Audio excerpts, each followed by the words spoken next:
Applications of integration.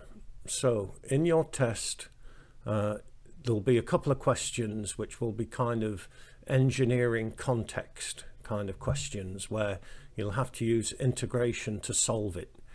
I'm going to look at two examples here. Velocity, integrating velocity tells you distance.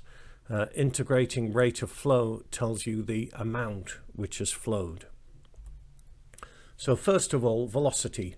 Now remember that integrating tells us the area under the graph. And from GCSE physics, you might remember that if you have a velocity time graph, then the area under the graph tells you the distance traveled, or strictly speaking, the displacement, which is the distance in a particular direction. So if you have an equation for the velocity as a function of time and you integrate it, then that would tell you the distance traveled. Okay, so if you integrate velocity, that tells you distance. Here's an example. An object is accelerating with constant acceleration. Its velocity at time t is given by this equation, v equals u plus at. V is the velocity, t is time, u is the initial velocity, the velocity at t equals 0, and a is the acceleration. Now, a car has a velocity of 5 meters per second and accelerates at 3 meters per second squared. Calculate the distance traveled by the car in 7 seconds. The first thing I'm going to do is put in my values that I've been given for u and a, and that gives me v equals 5 plus 3t. And then I'm going to integrate this expression between the limits of 7 and 0. So from between t equals 0, the beginning, and t equals 7, I integrate that expression and I get 5t plus 3 over t, just 3 over 2t squared in this square bracket notation, and there's my limits. Having done this, it's just a question of putting in the values of t and working it out, and you should get 108.5 meters. Don't forget the units on the end. My second example is rate of flow.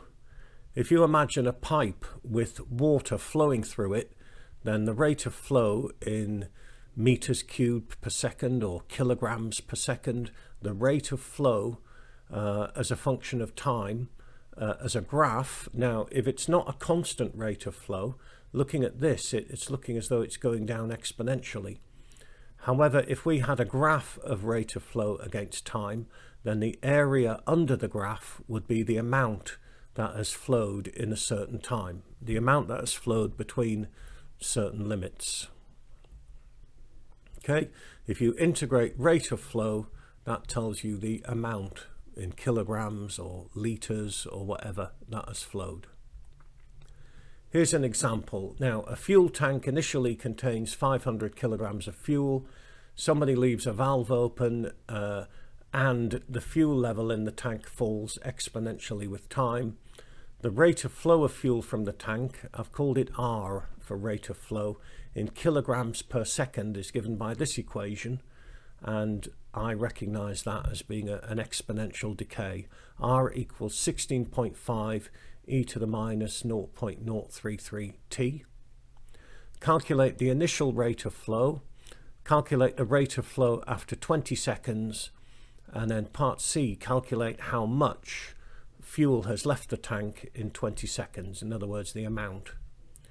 Now, for parts A and B, it's nothing really to do with integration. You're just putting in the value of t and working out the rate of flow.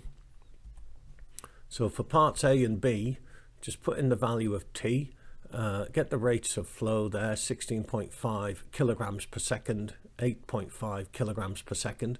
For part C, however, what we do is we integrate that, and it's a routine function. You should be able to do it. So we integrate 16.5 e to the minus 0.033 t. If you do that properly, you should get minus 500 e to the minus 0.033 t. Between the limits of 20 and 0, work it out, and you will get 258.4 kilograms.